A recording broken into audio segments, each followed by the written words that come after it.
The Hoffman Show. We're on the Team 980, always live as well on the free Odyssey app and streaming on YouTube too at the Team 980. Don't forget, we're also streaming now on iHeartRadio and TuneIn.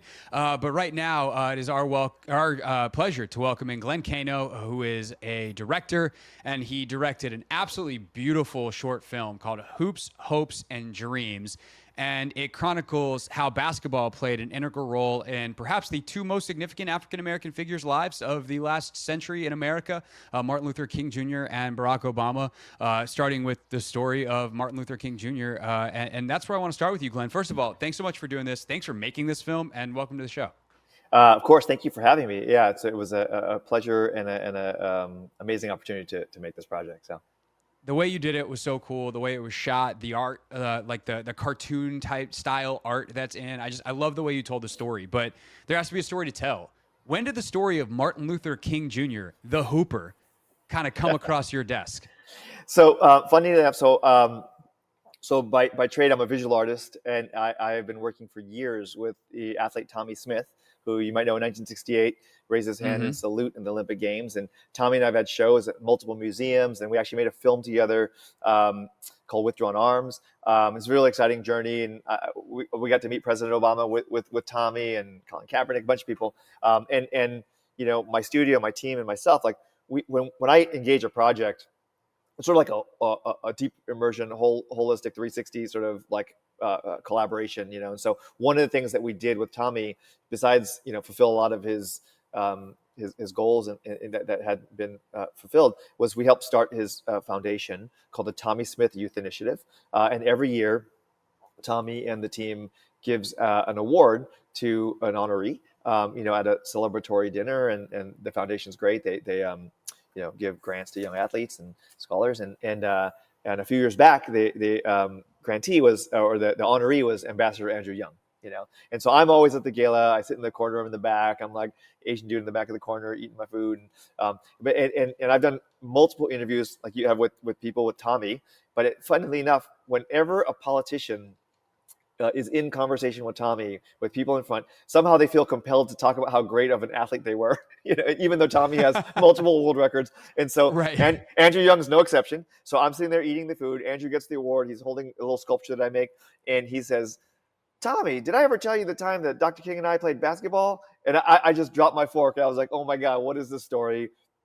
It's incredible. I leaped over tables because Andrew Young was sort of in and out, and they were wheeling him out, you know, on this wheelchair to expedite his leaving. And I jumped in front of his chair, ambushed him on the way to the car, and I said, "You know, Ambassador Young, my name's Glenn Kaino. You're holding an award that I made in your hand. I'm a collaborator with Tommie, and I would love to tell that story if I can in film."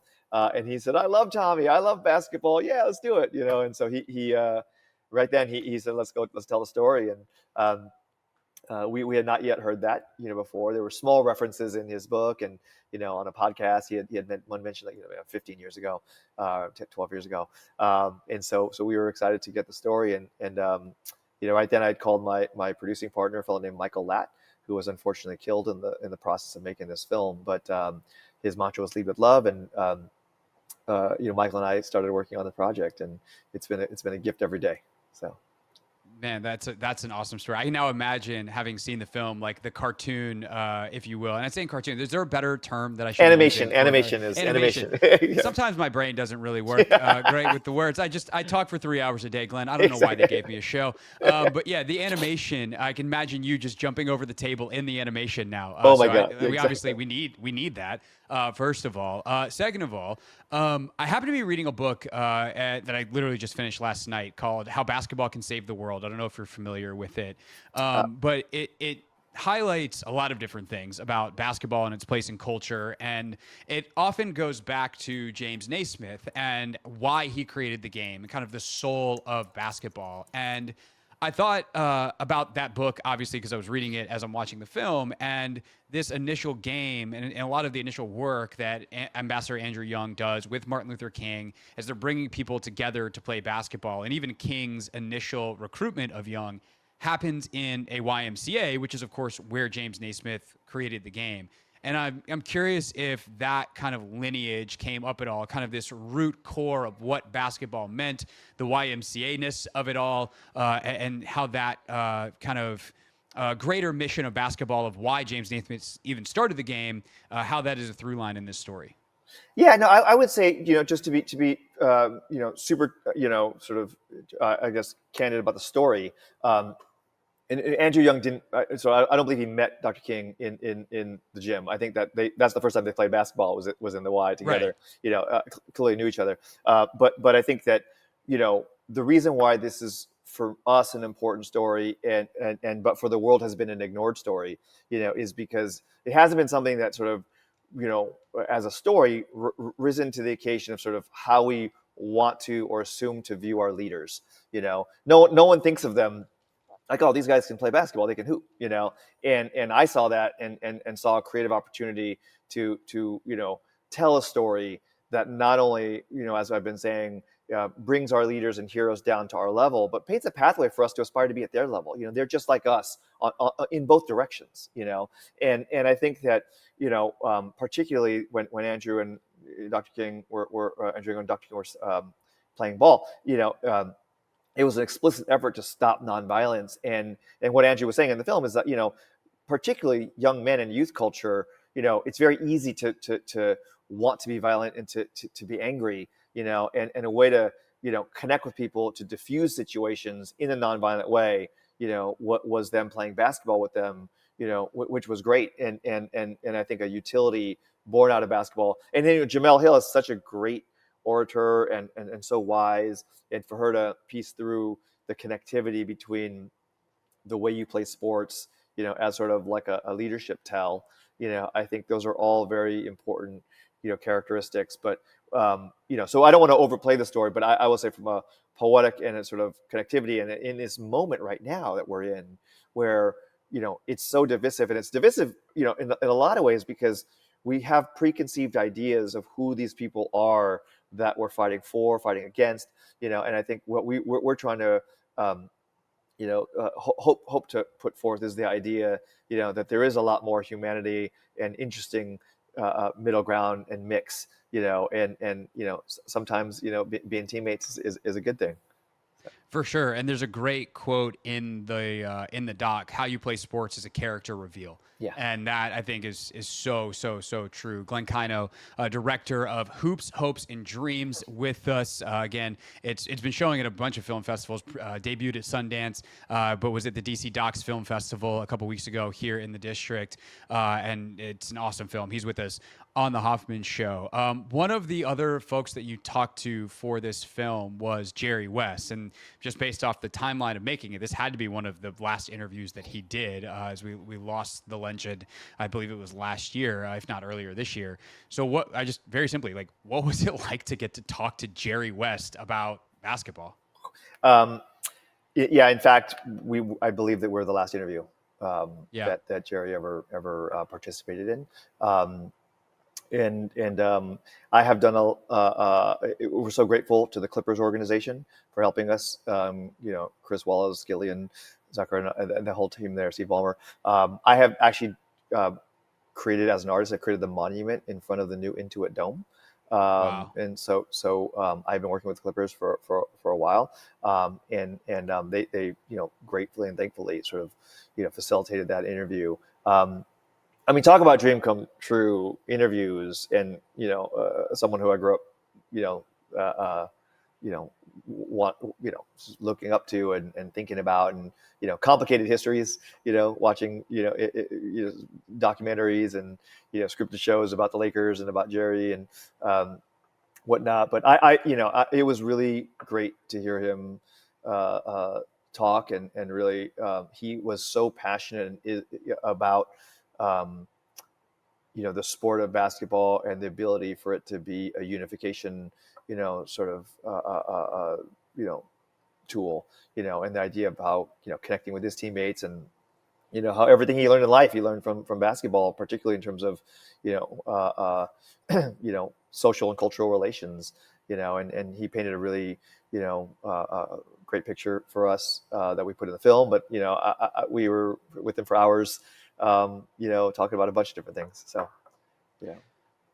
Beyond the obvious of like basketball is the thing that they did abnormally well for people of their stature, it feels like, and the significance of them culturally, is there any other through line from MLK to Obama that you feel like you discovered or clarified for you by making this film that is inherently about like who they were as basketball players and how it shaped them as people? Oh, I think that both. I mean, it was not surprising to hear the stories that both of them had a very unique self-confidence that rose to the level of leadership in that their peers, look up to them, as the leaders on the court and in life, and so the idea that for in President Obama's case, not just Reggie and Michael Strautmanis, but the entire nation, sort of, galvanized to kind of figure out like what's the next play, and in the same capacity, Dr. King, that as they expressed themselves on the court, they had a vision, and they had the appropriate team, and and as Reggie said, sort of, made the right play. I think that it's also remarkable that they were actually good, and Right. we're just obvious. And it was funny in the film when for the Ambassador Young interview. Again, we had him for several hours. At one point, I did say, I said, "Were you guys any good?" and that's when he responded with, "Hey Glenn, when we're doing God's work, we can hit it from everywhere on the court."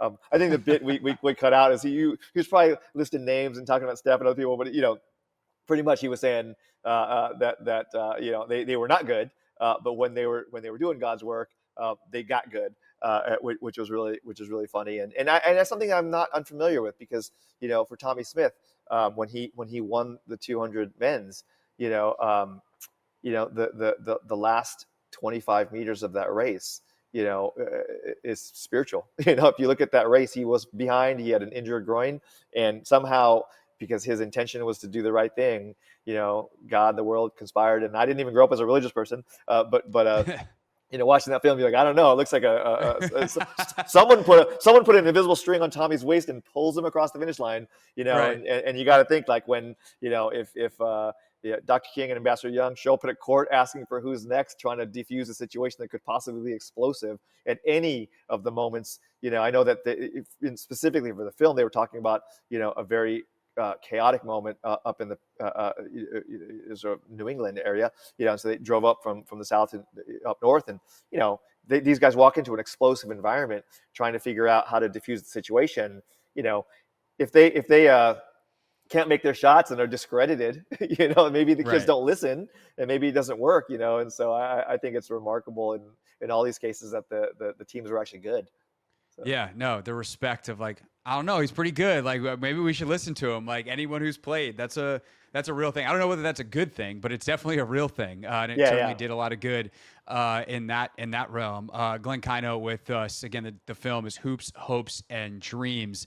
The filmmaking question for you. Then I got two more. One about Chris Middleton, as he's now one of the members of the Washington Wizards here, and I want to then just end on a bigger thought. But just from a filmmaking perspective, one of my other favorite things beyond the animation and kind of the beauty of the shots is some of the archival footage playing on backboards instead of we've seen it on like sheets, or it's just it's a filmmaking technique, I guess. But where did you get that idea, and how did you guys functionally do that to put all this amazing archival footage where it's airing on a backboard?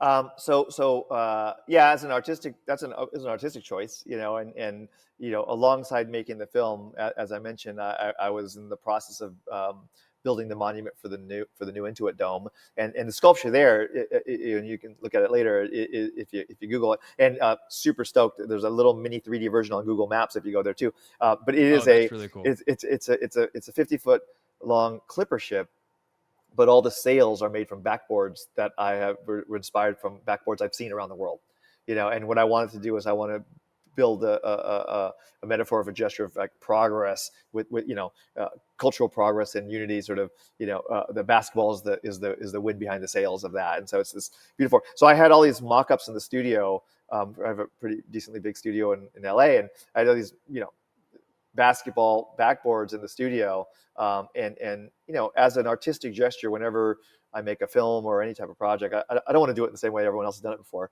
and wanted to make it compelling and but also have meaning. And so the idea of like projecting, some of the archival footage of very powerful moments, projecting it onto the basketball backboards, really resonated, I think, with the concept that we were trying to put forth in terms of the mixing of the two to imply a bigger moment. So. Chris Middleton's name is in the credits. He had a part in the project. I know he wasn't here long last season. He's going to be back with the Wizards this season. They love him for who he is and just the character of him. And obviously, he's had a great career. What was Chris's involvement in the film, and what was it like to partner with him? Chris and his sister Brittany were early supporters. I mean, when we had the idea, we had shot Ambassador Andrew Young, again, my sort of good friend and producer, so I get a little emotional. Michael Att sort of connected us, via some other teams to Chris and Brittany, and they were the first people to say, let's go make it, and jump in and sort of not invest and sort of open doors for us and validate the project from a current player. Chris was one of my favorite players in the league, before, and so imagine getting a text message that you jump on a call with, Brittany and get that family support, meant a lot. And so it was just really, really great. And, early support like they gave to the project, are so meaningful, because when you're an artist and a filmmaker, have an idea, you think you have a story, you got to convince people that it's going to be good. You got to convince people that's an important story. Those first few people that come in, to help, make the difference, all the difference in the world. And I'd say, Brittany and Chris were the first. So that's awesome. And then last but not least, this is on some level a question for you about what I do and what we do. I try not to be this person, but the discourse around basketball right now, the way it's talked about on the talking head TV morning shows and sports radio shows, et cetera, and whether that's the NBA, especially the kind of divisive nature that the WNBA is often talked about, it seems to run counter to what basketball is at its best, which is a sport that unifies. And how do you make sense of that dissonance between what basketball clearly means to you based off this film, what it can do as seen in this film, and the way that folks in the media, again, I try not to do it, but I'm not going to exempt myself, but us in the media talk about the sport, especially at the professional level? Yeah, I think that, I'll answer in two ways. One is as a young, short-ish Asian American person. I'm 5'9". I'm not the shortest Asian that I know, but I'm not the tallest. I played basketball growing up, my whole life, sort of in the Asian leagues and whatnot. Playing the sport's different than watching the sport, first of all, and being around the sport. And I think that what I believe is happening, in sports media, which is understandable, is that there, a sporting event, all sporting events, all cultural events right now are just source material for storylines, right? And I remember years ago, remain unnamed gossip tabloid media journalist came to my studio with some friends, and he explained how their tabloid gossipy brand was going to be built. And he said they're going to take soap opera narratives and they're going to go look at real life. They're going to find couples, people that, cultural events that kind of approximate those situations. And they're just going to apply them to novella stories, to General Hospital, to every type of story, because the American public, has a yearning for this storytelling. And if not going to happen by actors, it'll happen in real life. And then, things like Brangelina show up, and I think that we're now at the point where, media and stories drive, short form, social media, they drive YouTube views. And so I think that there's a yearning to apply, dramatic storytelling, to some of these, cultural events, and the media does it, and every sports media does it. But I think that's separate entirely, as an entertainment device than the actual cultural impact of sports. I think that the legions of young folks who play, high school, not high school, so play, in school, they play through club, and they watch it at that level. I hope to believe, and I still believe, that the love for the sport and the actual human effect of being on a team, and being is an entirely different thing than what we see in sports media. I don't know if that makes any sense, but. No, it makes a ton of sense, and it makes me even. I know this is probably not why you just said it, or you just pulled like some kind of cool mental ninja trick on me, which is to say, like, it makes me appreciate a film like this even more, because like it doesn't have to be that way. Like you could go tell a real, like, what story is better than the one that you told? Like something that's made up and pulled from a telenovela. All due respect to the telenovela writers, or like this real life amazing story of how sport has helped change and shape the world for good. And so. I just hope that our industry can do better. But that answer is clarifying and I think really good and really insightful. Glenn Kaino with us here on the Hoffman Show. Hoops, Hopes, and Dreams. Again, debuted at Sundance. It's won some awards recently as well. It was at the DC Docs Film Festival last month, and I got a chance to watch it. It was awesome. Glenn, thanks so much for making the film and for joining us here in DC on the radio. Yeah, appreciate you. Thank you so much for having me. This is The Hoffman Show on the Team 980 and the Odyssey app.